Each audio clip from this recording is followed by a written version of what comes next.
La contestation du pass sanitaire et de l'obligation vaccinale des soignants se mue en crise sociale en Guadeloupe.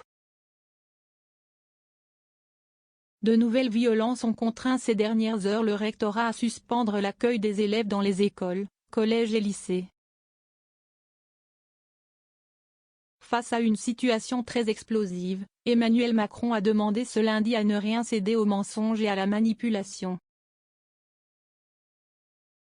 En marge d'une visite à Amiens, le président de la République a ajouté qu'il y avait en Guadeloupe une adhésion croissante à la vaccination, malgré l'opposition d'une toute petite minorité, très active. Sous pression de l'opposition, l'exécutif se retrouve au pied du mur. La défiance contre les pouvoirs publics est instrumentalisée par des minorités. Le gouvernement a donc tenté de réagir vite, en montrant sa fermeté, un couvre-feu, 200 renforts de policiers et gendarmes envoyés de métropole, notamment 50 membres du GIGN et du RAID. Les violences sont inadmissibles. Une majorité de Guadeloupéens est prise en otage par ces actes malveillants. La défiance contre les pouvoirs publics est instrumentalisée par des minorités, dénonce Maud Brejon, porte-parole de La République En Marche.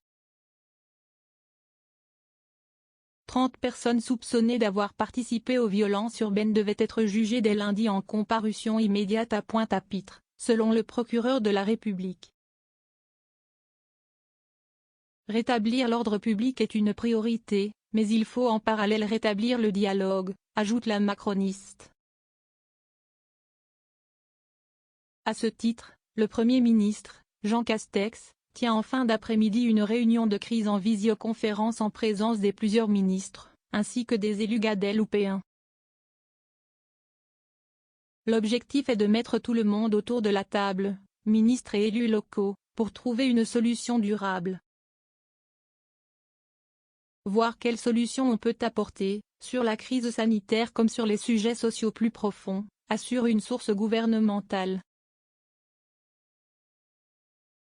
La France d'outre-mer a été abandonnée par la République car la contestation contre les obligations sanitaires se nourrit aussi de colère contre les inégalités, le chômage, la pauvreté et le sentiment d'exclusion. Des éléments repris par l'opposition politique. Le gouvernement est responsable du blocage de la situation après plus d'un mois de manifs sans dialogue et en suspendant les soignants non vaccinés, a dénoncé Jean-Luc Mélenchon sur Twitter. La France d'outre-mer a été abandonnée par la République. Emmanuel Macron ne connaît déjà pas les gilets jaunes en métropole, comment voulez-vous qu'il connaisse ceux qui vivent à 10 000 km, a taclé dimanche sur BFM TV Jordan Bardella, le président du Rassemblement national. Il doit y avoir une réponse sécuritaire et ensuite un dialogue avec les élus sur place. Cela fait 3 mois qu'il n'y a pas un ministre qui s'est rendu en Guadeloupe, a également regretté sur France Inter Xavier Bertrand, candidat au Congrès LR pour la présidentielle. Le gouvernement lâchera-t-il du lest?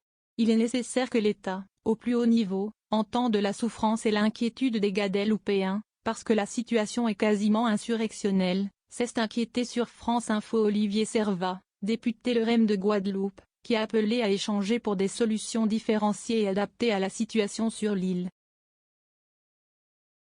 Justine Bénin, sa collègue du MoDem, assurait ce dimanche à 20 minutes avoir demandé, dès le 19 octobre dernier, des mesures d'accompagnement, une souplesse de gestion dans l'obligation vaccinale, pour éviter le chaos. Le gouvernement lâchera-t-il du lest? La Guadeloupe n'est pas extérieure à la France, c'est la France, et donc la même loi doit s'y appliquer, a répondu sur France 2 la présidente déléguée du groupe LREM à l'Assemblée Aurore Berger, balayant toute idée de dérogation alors que le taux de vaccination chez les soignants approche les 90% contre 50% dans la population générale. Mais une source gouvernementale assure que l'option de mesures différenciées reste sur la table. Pour faire face à la crise, le ministre des Outre-mer a reporté à une date ultérieure son déplacement prévu à La Réunion et à Mayotte du 25 au 29 novembre. L'exécutif souhaite apaiser la situation au plus vite, et éviter l'embrasement, alors qu'un appel à la grève générale a été lancé en Martinique pour ce lundi. 0 commentaire 0 partage partagé sur Messenger partagé sur Facebook partagé sur Twitter partagé sur Flipboard partagé sur Pinterest partagé sur LinkedIn envoyé par mail sauvegarder une faute, imprimé.